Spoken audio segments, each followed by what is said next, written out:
qual que é a utilidade do criptoativo. Ele pode ser investimento, pode ser utilizado como moeda, transferência de valores, ou pode dar acesso a serviços, tá? Ou a itens, né? Bens digitais também, como é o caso da criptoarte.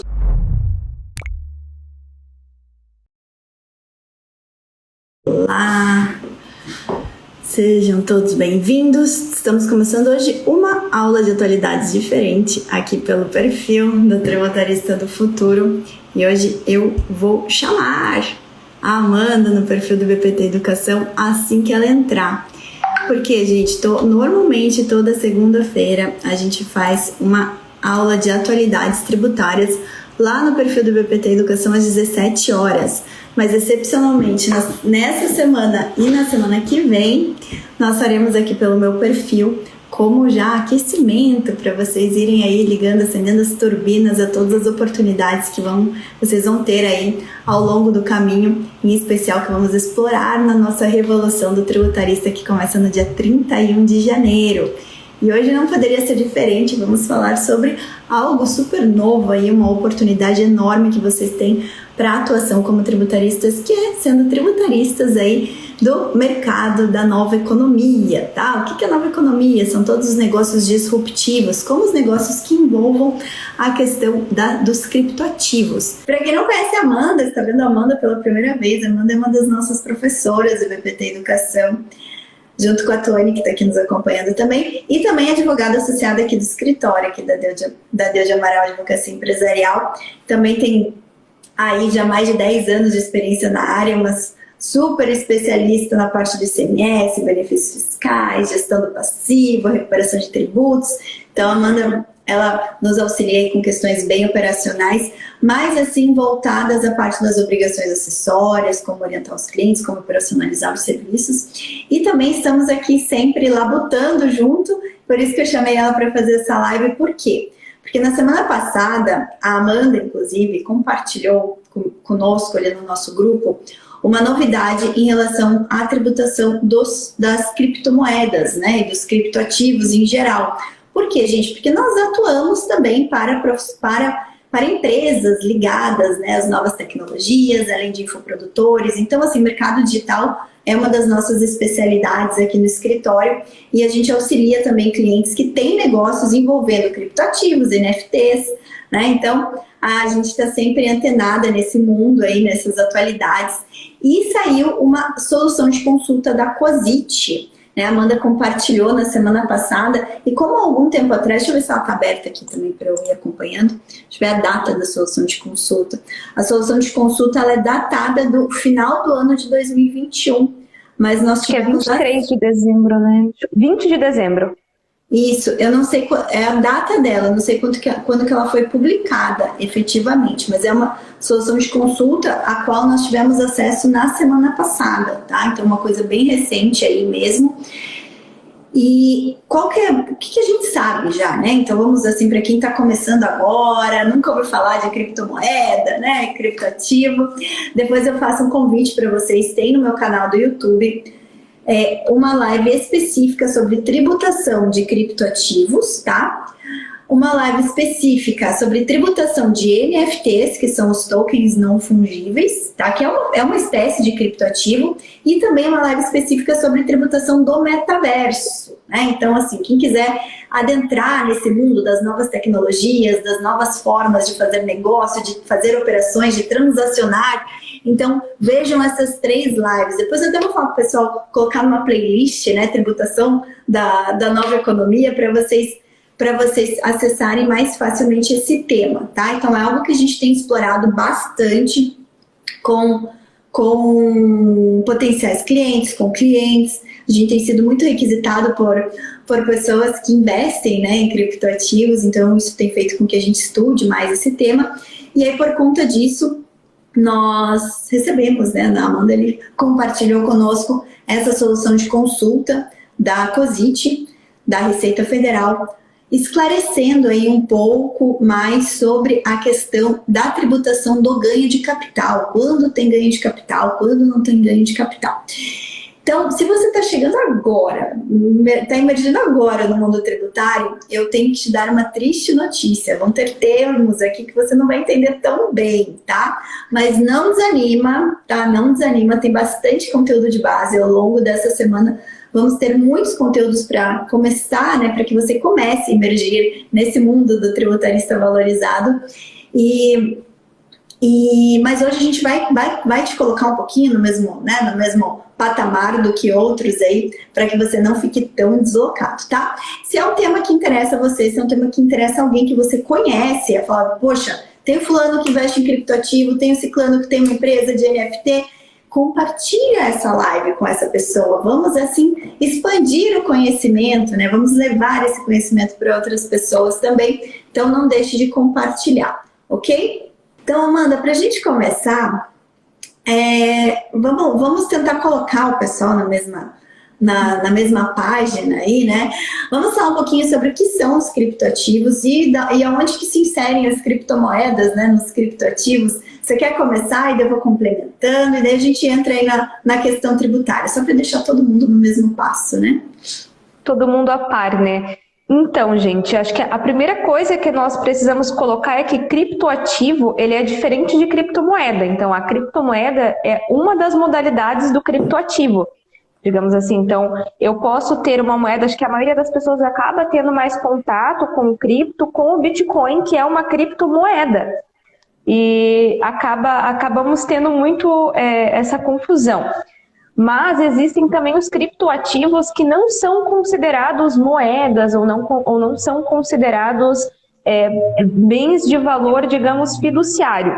Como é o caso aqui das NFTs, das artes digitais, das criptoartes.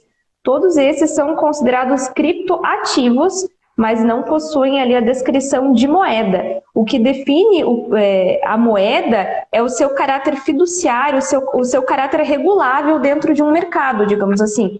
Diferente das artes, como no mundo artístico em geral, por exemplo, eu tenho um quadro, isso não é regulável, digamos assim, da mesma maneira que uma moeda, que tem fatores muito claros para definir mercado. Agora, as artes têm características próprias, caráter próprio, tem tudo próprio. E no cripto é muito parecido da arte propriamente dita mesmo, dos quadros. Então, a gente acaba tendo muito essa diferenciação do que é uma criptomoeda para o que é uma criptoarte ou criptoativo. É importante que a gente tenha... Então, para ficar fácil, né, gente? Quando a gente fala de criptoativo, a gente está falando do gênero, tá? Do gênero do qual criptomoeda é uma espécie... Os NFTs, uma outra espécie, e NFT é um mundo, né, muito grande que engloba a criptoarte que a Amanda trouxe, só que tudo isso tem algo em comum, a tecnologia, né? Então existe uma tecnologia por trás, né, de toda forma de criptoativo, que é a tecnologia blockchain, né? Uma tecnologia formada em um conjunto de blocos, né, que você tem vários operadores dentro desse sistema de blocos para validar uma operação.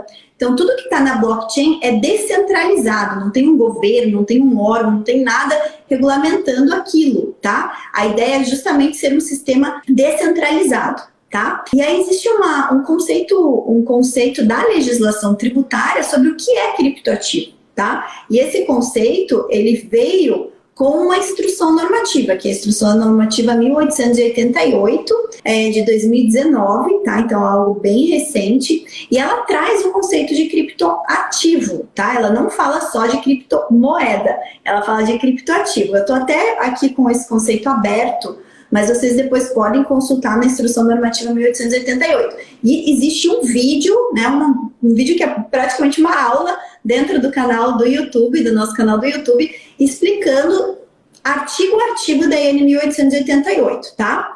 Então, o que fala? Qual que é o conceito de criptoativo? A representação digital de valor denominada em sua própria unidade de conta, cujo preço pode ser tanto expresso em moeda soberana, local ou estrangeira, pode ser transacionado eletronicamente com a utilização de blockchain, que pode ser utilizado como forma de investimento, instrumento de transferência de valores ou acesso a serviços, e que não constitui moeda de curso legal, tá? Então, o que é importante que a gente tenha em mente, tá? Qual que é a utilidade do criptoativo? Ele pode ser investimento, pode ser utilizado como moeda, transferência de valores, ou pode dar acesso a serviços, tá? Ou a itens, né? Bens digitais também, como é o caso da criptoarte. Muito embora não esteja expresso isso no conceito da IN 1888. A gente sabe que as criptoartes, elas não são necessariamente, não são serviços, elas são bens digitais, tá? Então, é importante que a gente tenha isso em mente, que o criptoativo é o gênero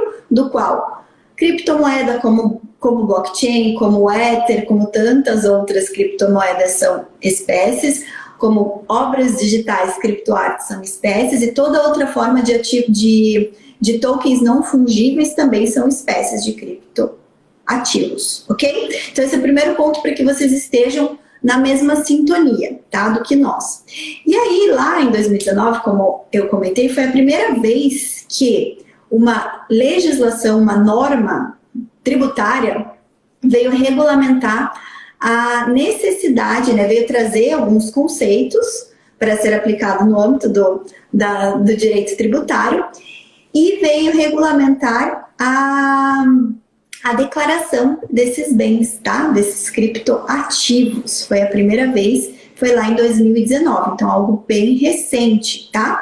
Mas lá fala propriamente da declaração desses criptoativos. Quem tem obrigação de declarar que possui esses criptoativos, tá?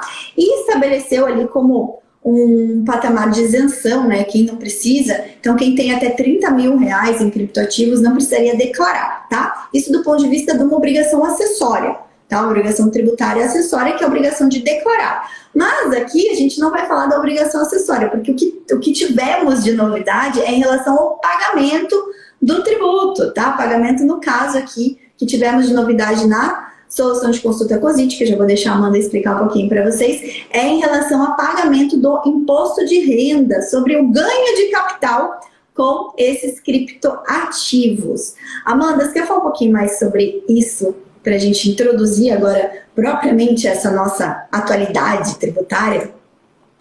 Sim, eu acho que é importante a gente contextualizar aqui, porque até o momento a gente não tem uma norma efetiva sobre quais impostos incidem em cada situação. Então, a gente teve uma solução de consulta que interpretou uma norma, e até inclusive pelo que a gente pode ler da solução de consulta, quem perguntou, quem questionou, quem fez a consulta, teve o pensamento muito próximo daquele que nós tivemos quando nós formos criar um case, né? Nós temos um cliente de NFT e quando a gente foi criar essa análise, a gente chegou em algo muito próximo do que esse pessoal aqui que fez a solução de consulta questionou aqui para a Receita. Então, justamente por conta de não termos uma norma clara hoje sobre qual a incidência sobre uma venda de um criptoativo, quando aí entram N conceitos, quando você produz, quando você cria, por exemplo, uma arte digital e você disponibiliza isso como venda, ou se você está inserido dentro de um mercado, se você é o artista, se você é o vendedor, se está numa empresa, se está numa pessoa física, aí entram várias situações. Mas no caso concreto aqui, nós não temos uma legislação específica. O que nós temos de equiparado, por exemplo, no caso dessa solução de consulta, é a respeito do ganho de capital. O que acontece, até para contextualizar, que é o ganho de capital? O que acontece? Se eu compro uma casa, por exemplo, que vale 100 mil reais, eu pago 100 mil reais pela casa. E eu declaro isso no meu imposto de renda. Quando eu for vender essa casa, o mercado imobiliário valoriza muito. Então, quando eu for vender, eu não vou vender a 100, eu vou vender, por exemplo, a 150. Essa parcela excedente, os 50 mil reais, eu submeto a uma tributação sobre a renda. Eu calculo, eu tenho as faixas ali, se eu sou pessoa física, eu calculo um imposto de renda de acordo com as faixas, de acordo com os critérios do ganho de capital, mas essa parcela excedente é tributada ali de forma do imposto sobre a renda. Se eu sou uma pessoa jurídica, aí eu já tenho outros critérios do ganho de capital um pouquinho diferente. Por exemplo, uma empresa geral acaba pagando 15% sobre esse excedente de capital quando vende um bem que sofreu esse ganho. Então, aqui nós temos essa equiparação. A Receita Federal entendeu que mesmo quando eu trabalho com criptoativos, que não são propriamente moedas, e que nós tivemos uma interpretação muito parecida que é quanto à permuta, né? Que eu troco um bem por outro bem. O que acontece, mesmo no caso do Bitcoin, que é uma moeda que está sendo muito utilizada, uma criptomoeda muito conhecida, o nosso Banco Central ainda não reconheceu essa moeda como aplicável de forma fiduciária no Brasil, e compete ao Banco Central criar essas moedas, digamos assim, criar, instituir, regulamentar moedas. Então, o Bitcoin ele não está regulamentado como uma moeda fiduciária. Ele não é considerado, né? Nenhuma criptomoeda é considerada ainda como uma moeda fiduciária. E assim, na minha humilde opinião, nem deveria ser, porque toda a ideia de você ter uma criptomoeda é porque ela seja descentralizada, né? Mas isso acarreta diversos impactos, né? Diversos impactos regulatórios. E teve até alguns países que já reconheceram ou deram seus primeiros passos para reconhecer as criptomoedas como fiduciárias. Aqui no Brasil a gente não vê um movimento nesse sentido até agora, e é até meio complicado a nível de regulação de mercado agora que isso aconteça, né?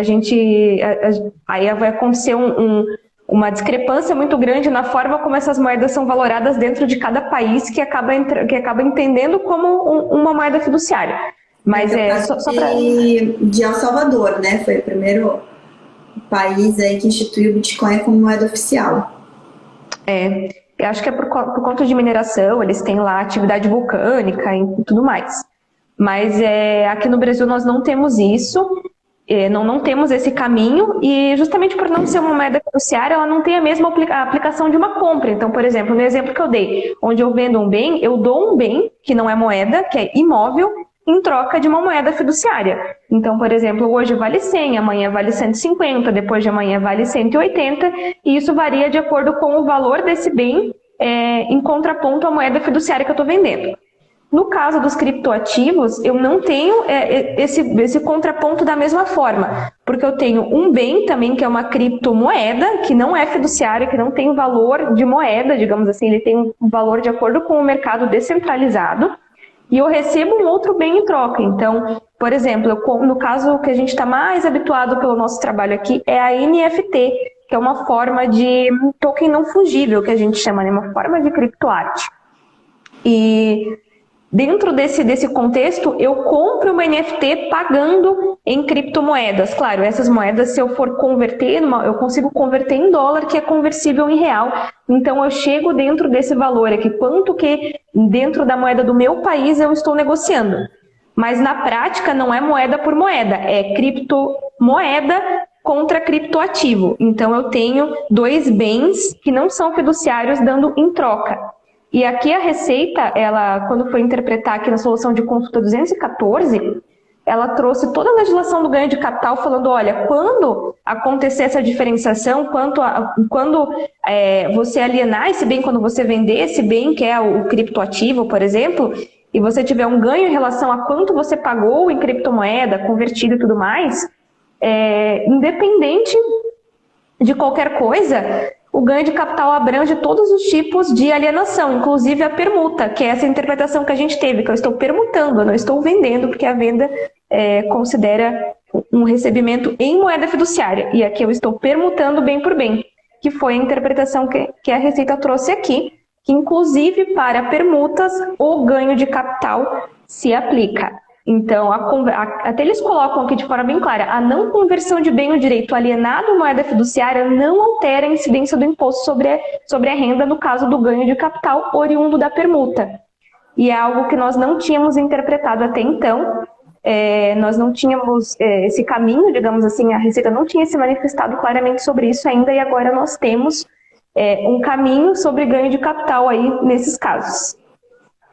É importante, olha só, a base legal dessa, enfim, são diversos, né? A Receita cita aqui diversos dispositivos de lei, mas em relação à permuta especificamente, ela cita o artigo 3º da Lei 7.713, que é uma lei de 88, que fala o seguinte: na apuração do ganho de capital serão consideradas as operações que importem alienação a qualquer título de bens, direitos, tais como as realizadas por compra e venda e permuta. Então, ela enquadra nessa categoria a permuta de criptoativos, tá? Então, se você vai permutar uma NFT por uma criptomoeda e você tem um rendimento nessa permuta, tá? Você ganha, tem um rendimento positivo, tem que pagar ganho de capital, tá? E só para esclarecer, isso era uma dúvida que a gente tinha, porque existia uma jurisprudência que falava que na permuta não incidiria ganho de capital. Contudo, essa própria solução de consulta fala que a única hipótese em que não há ganho de capital na permuta é na permuta imobiliária, tá? Fala que por expressa previsão legal, na permuta imobiliária não há incidência do ganho de capital. Mas na permuta de qualquer outros ativos, inclusive obras de arte, eu cito aqui especificamente também a legislação, porque era a nossa dúvida, porque a gente equipara, né, NFT especificamente a uma obra, a NFT desse nosso caso, porque NFT não precisa ser necessariamente uma criptoarte, tá, gente? A NFT ela é um token não fungível, então qualquer coisa que você não consiga trocar por algo igual, como uma moeda, você troca um Bitcoin por outro Bitcoin, né? Então, mas tudo que você não possa trocar por algo igual é um token não fungível. Criptoarte é uma espécie de NFT, tá? Nesse caso, nosso cliente especificamente, a gente está tratando de criptoartes, tá? NFT que expressam criptoartes. Então, a gente estava comparando muito a questão do mercado de obras mesmo, né? E aqui está falando que quando há uma permuta de obras de arte, mesmo assim, por conta deixa eu ver qual que é aqui, ó. É o parágrafo 2º do artigo 133 do RIR, tá? Do Regulamento do Imposto de Renda de 2018, que fala de quadros e esculturas, né? Então, quadros, obras de arte. Então, aqui a Receita Federal passa a deixar expresso que quando há uma permuta de bens, tá? Independente, pode ser bens digitais, como é o nosso caso dos criptoativos, haverá sim a incidência do imposto de renda, tá? Nesse caso específico da solução de consulta, quem formulou essa consulta foi um investidor, tá? Um investidor em criptomoedas, pessoa física, tá? Então, claro que a solução de consulta foi abrangendo aí a questão do ganho de capital da pessoa física, mas o conceito em si do ganho de capital, ele se aplica tanto à pessoa física como à pessoa jurídica, tá? Então esse já é um primeiro indício aí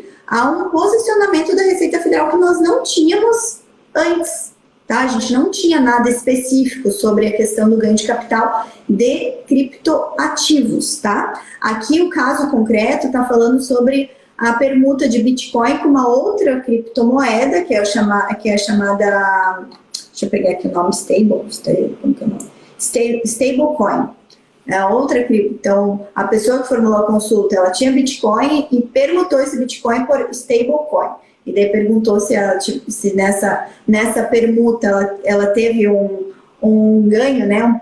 Teve uma diferença positiva, se precisa pagar o ganho de capital. E claro, existe a isenção, né, de até R$35 mil por operação, englobando o conjunto dos ativos da mesma espécie, tá? Então, se eu tenho um conjunto de bitcoins que eu estou utilizando para permutar por um conjunto de stablecoins e nessa permuta eu tive ganho acima de R$35 mil, esse ganho tem que ser tributado pelo imposto de renda, tá? Foi mais ou menos isso que a Receita Federal se posicionou.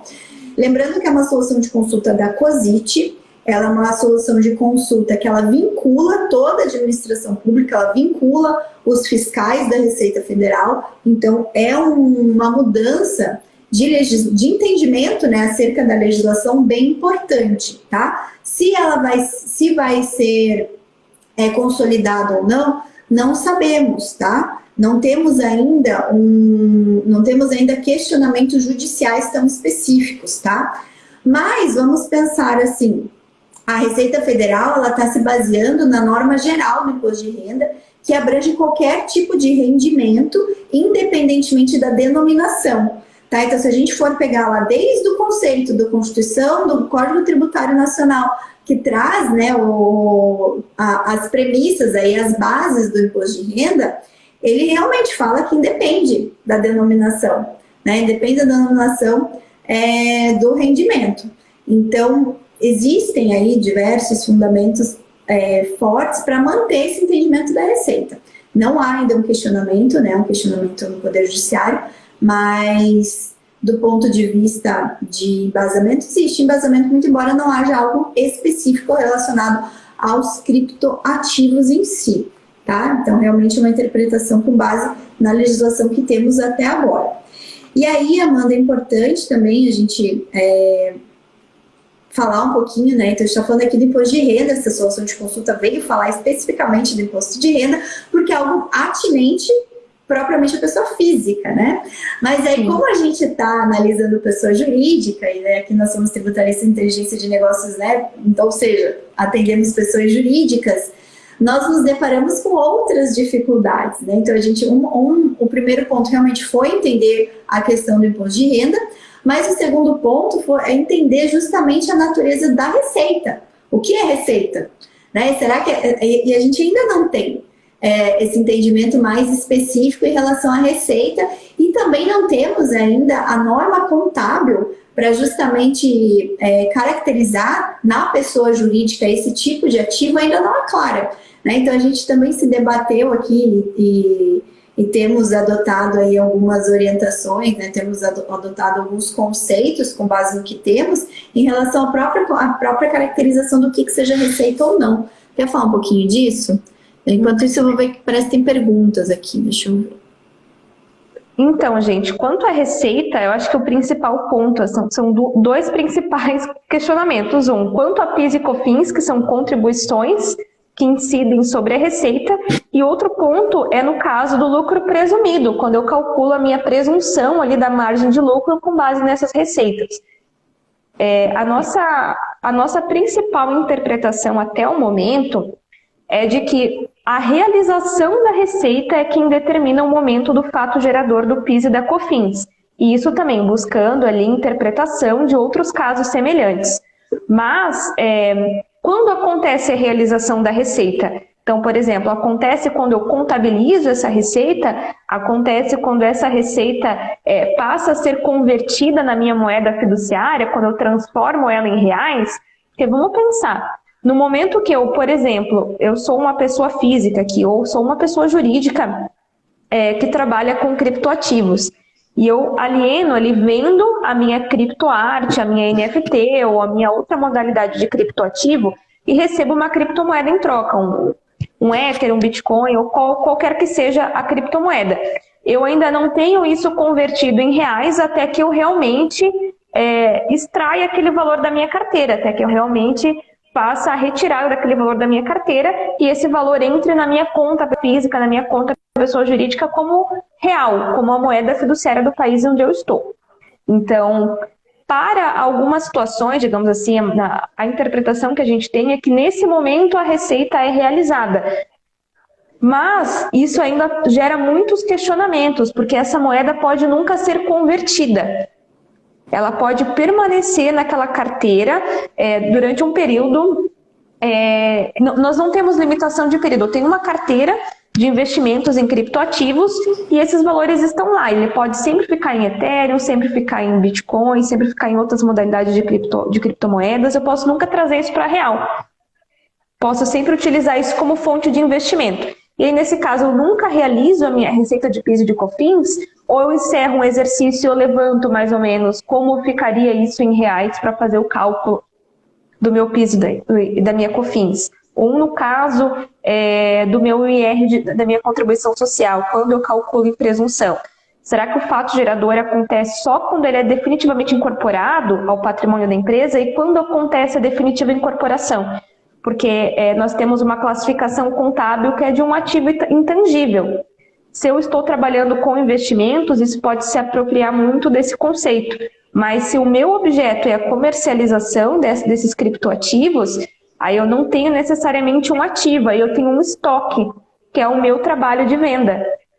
Então, realmente, a gente tem muitos questionamentos sobre isso. Eu não tenho um ativo, claro, ele é um criptoativo, mas para minha finalidade de empresa, ele é um estoque de venda, eu quero vender isso.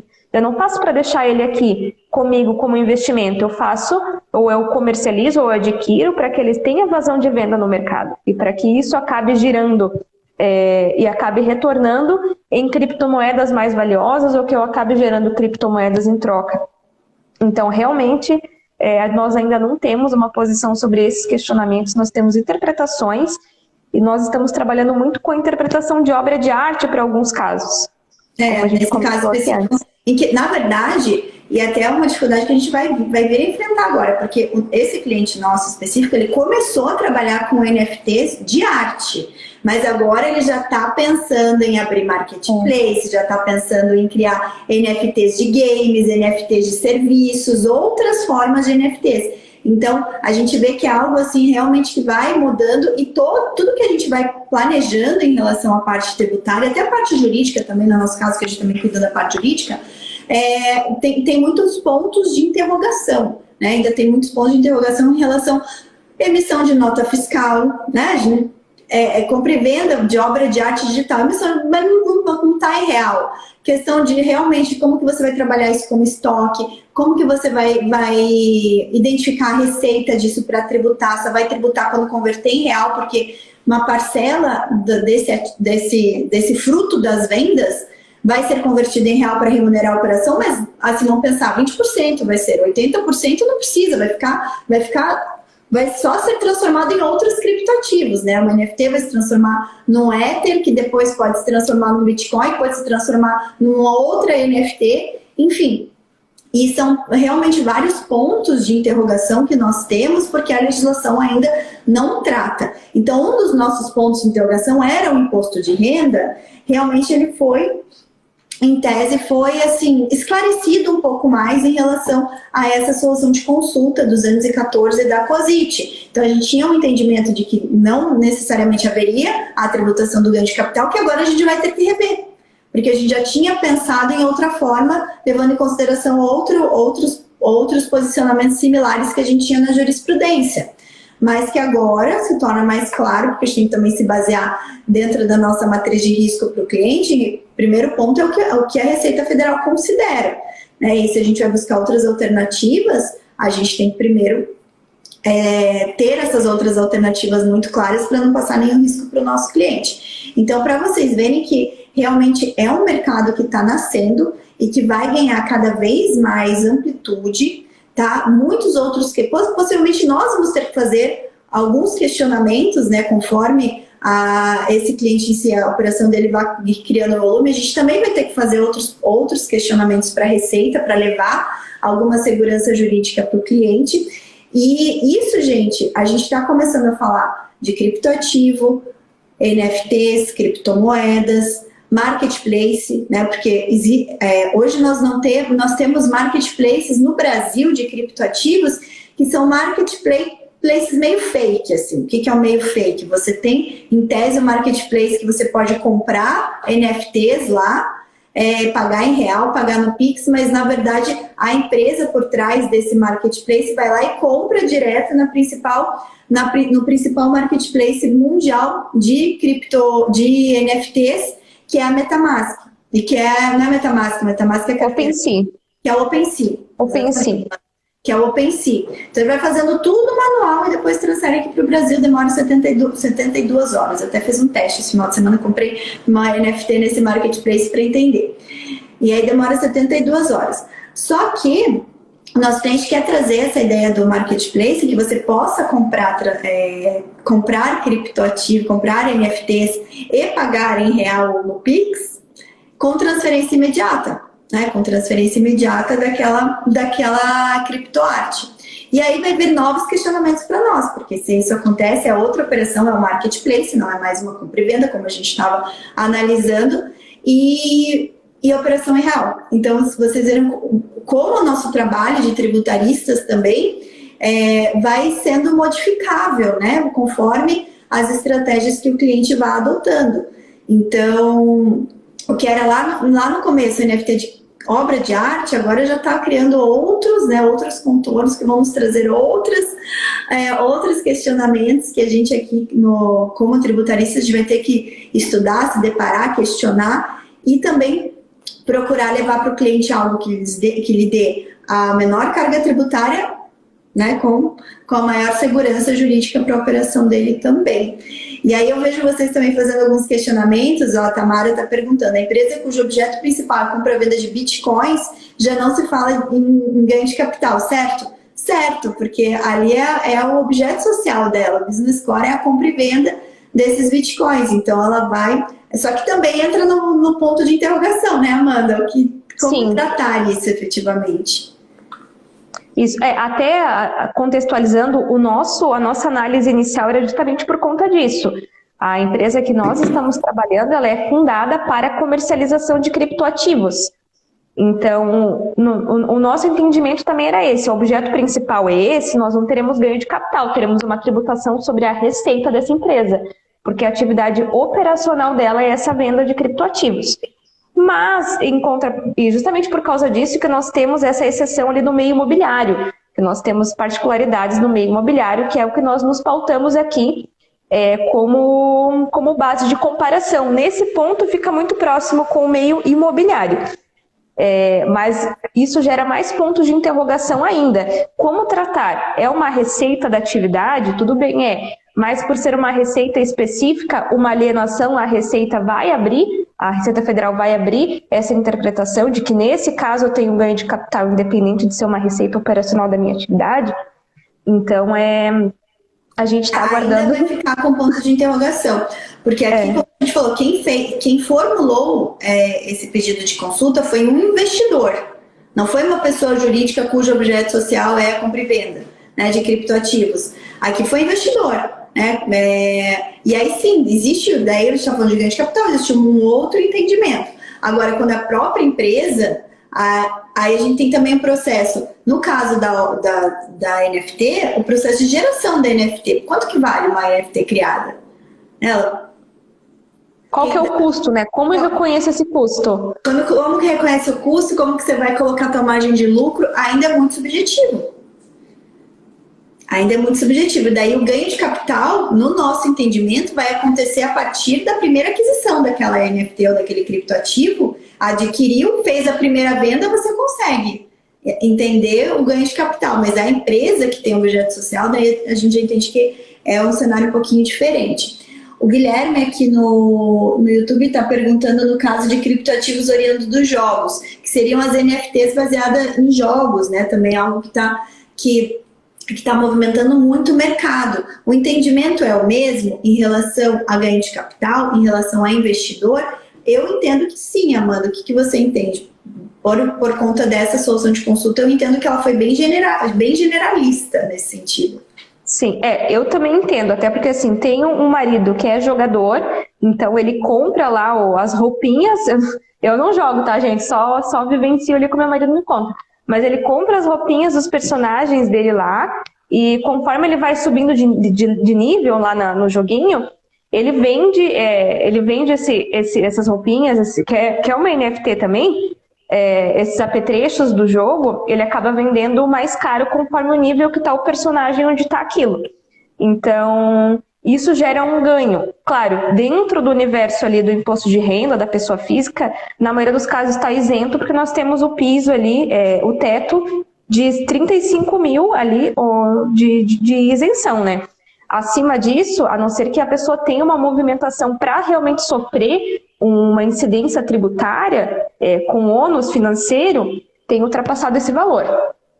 Exatamente. Mas tem que ser um jogador muito empenhado.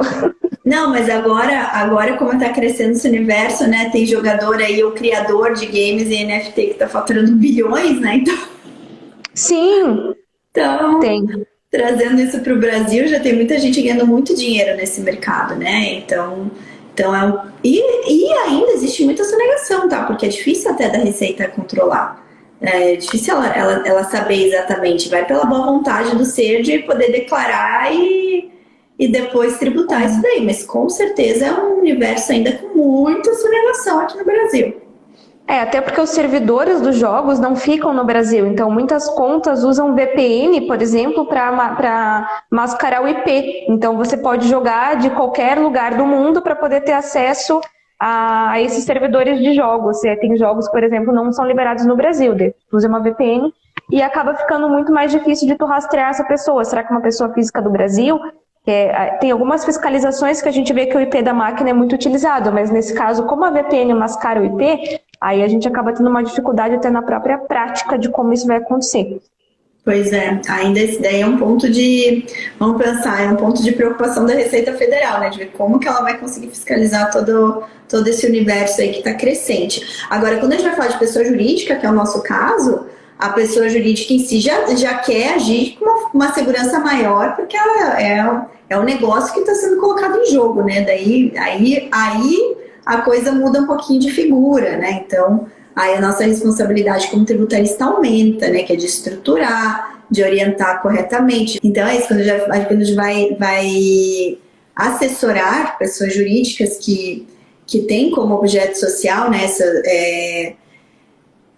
o comércio de uma forma ampla de criptoativos, aí a gente já tem que agir com muita responsabilidade, né? Trabalhar aqui bem no sentido da governança tributária, né? Mensurar os riscos, construir a matriz de risco, levar as opções para o cliente, deixar ele bem consciente, né? De tudo que tá, todas as implicações, até porque essas empresas ainda têm muitas dúvidas. Se a gente tem dúvidas, né? Imagina um empresário que está entrando, né, nesse mundo aí da nova economia, dos negócios digitais, dos criptoativos. Então, o nosso papel aqui é realmente de agirmos com muita responsabilidade, né? Sabendo que temos instrumentos. Se tem dúvida, como foi feito aqui, a gente pode consultar a Receita Federal, né? Então, a gente também pode levar esses questionamentos ao fisco, para que a gente possa levar um pouquinho mais de segurança para os nossos clientes, tá bom? Então, gente, finalizamos. Quer complementar com mais alguma coisa aqui, Amanda? Acho que só finalizando...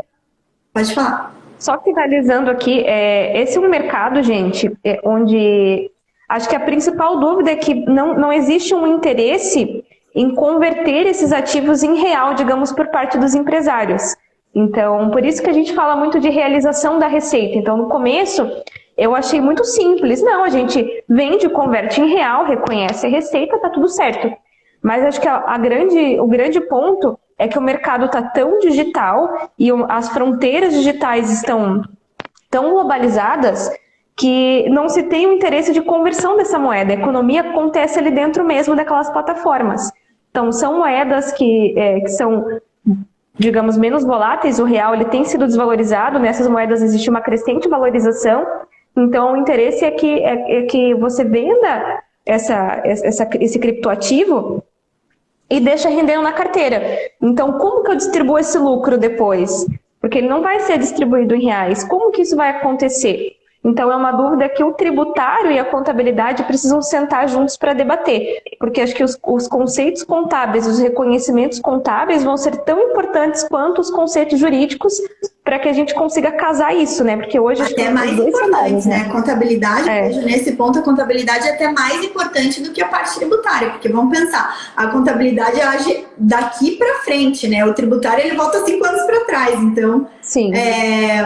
Muita coisa que a contabilidade tem ainda maior responsabilidade e que precisa também, né, são conceitos que precisam lá ser debatidos no âmbito do Conselho Federal de Contabilidade, no âmbito das normas contábeis, porque pensando do ponto de vista do empresário, é fundamental ter respostas, porque o tributário ele vai pegar o passado, né, não vai pegar o presente, ele vai pegar o passado. Se agora a gente está fazendo errado, a conta vai vir daqui 5 anos.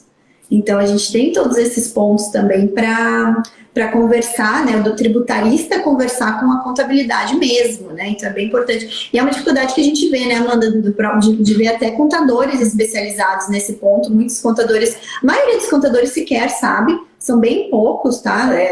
A gente teve a grande sorte de encontrar uma contadora que está se especializando, está estudando pra caramba esse tema e ainda assim compartilha, né, dos pontos de interrogação conosco, mas são poucos os contadores especializados em negócios digitais, especializados em criptoativos, né? Então poucos estão estudando isso. Tem muitos contadores que passaram a olhar o mercado digital dos infoprodutos, né, que é outra coisa totalmente diferente, mas dos criptoativos são bem poucos. né, que vai estudo, entende o que é um blockchain, entende a repercussão dos criptoativos, são bem poucos contadores ainda, né? Quase que dá ponta nos dedos, né? A gente só conhece uma.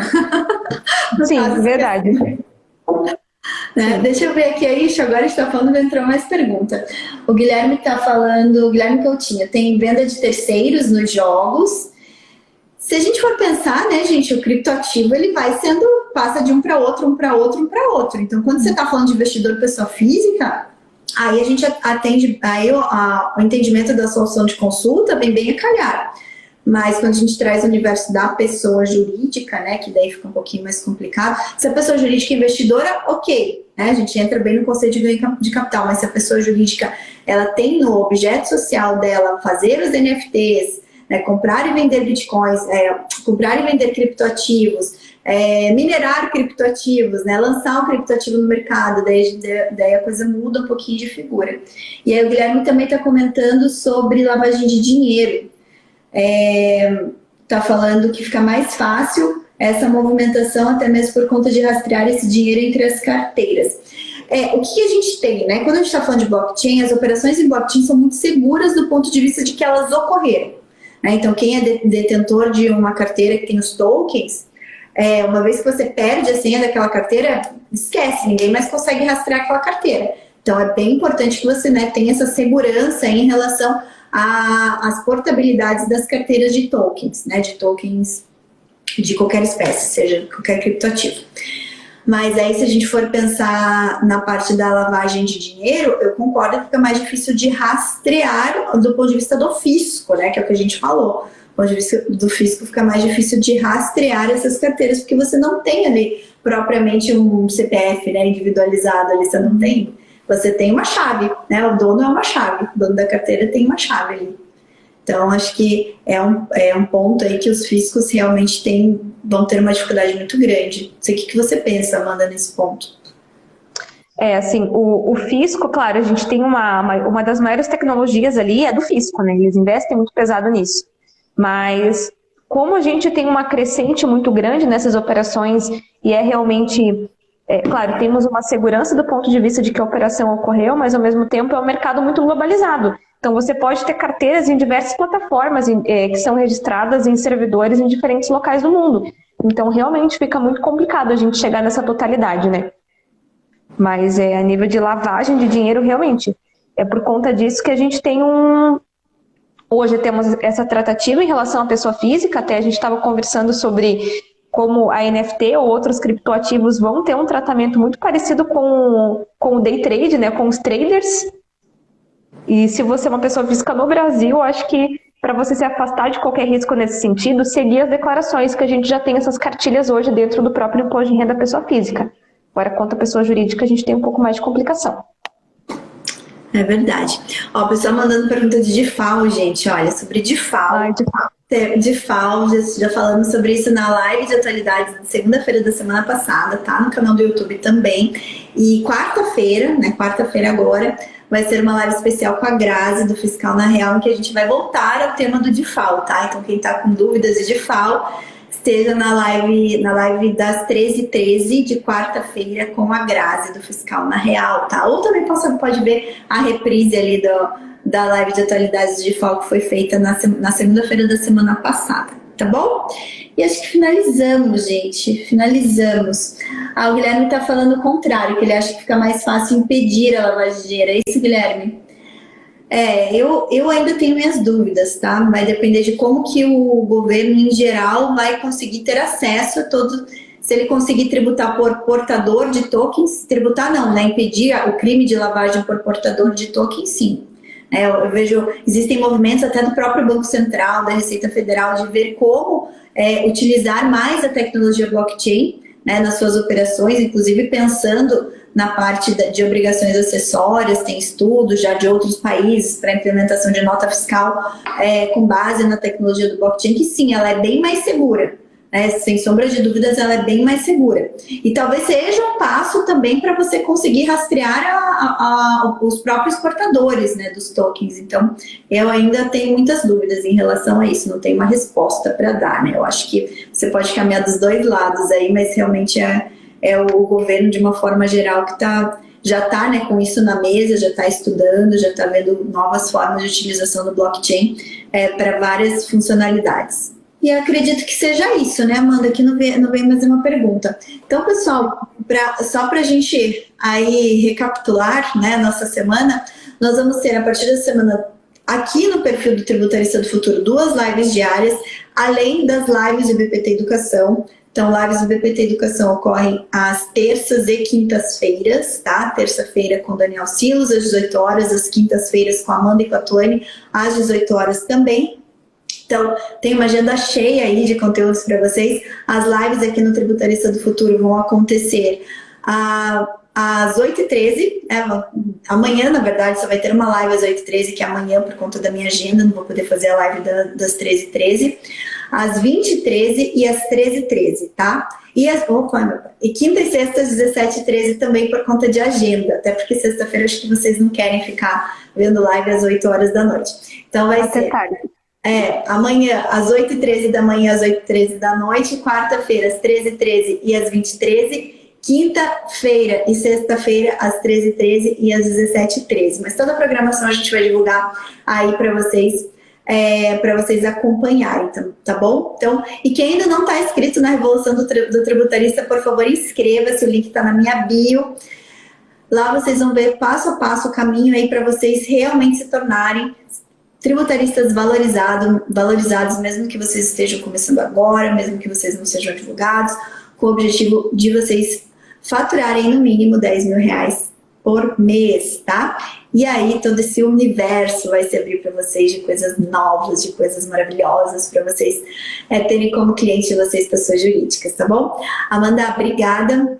Ó, a Grazi entrou aí. Grazi, beijo. Acabei de falar da nossa live de quarta, Grazi, porque já veio a pergunta do DIFAL aqui, já acabei de anunciar a nossa live de quarta. Gente, o DIFAL tá rendendo, gente. Mas, ó, quinta-feira a gente volta com a live de passivo tributário, a gente vai falar sobre essas mudanças, né? Se não houver mais nenhuma até quinta-feira, porque a gente tá aguardando algumas coisas saírem, mas a gente vai estar aí, eu e Tuane, quinta-feira aqui no perfil do BPT Educação. E as lives da semana aqui também no perfil do Tributarista do Futuro. Então, isso aí. Beijo, obrigada. Lembrando que todas as lives ficam gravadas no canal do YouTube, tá? Então depois fica mais fácil, entre lá no Tributarista do Futuro. Tanto as lives aqui do Tributarista do Futuro como do BPT Educação ficam gravadas lá no nosso canal do YouTube. Só buscar Tributarista do Futuro no YouTube, assinar, né, se inscrever no canal, ativar o alerta e vocês vão estar sempre sendo notificados aí das novidades do canal, tá bom? Beijo, Amanda. Beijo para todos. Excelente. Beijo, gente. Tchau, tchau.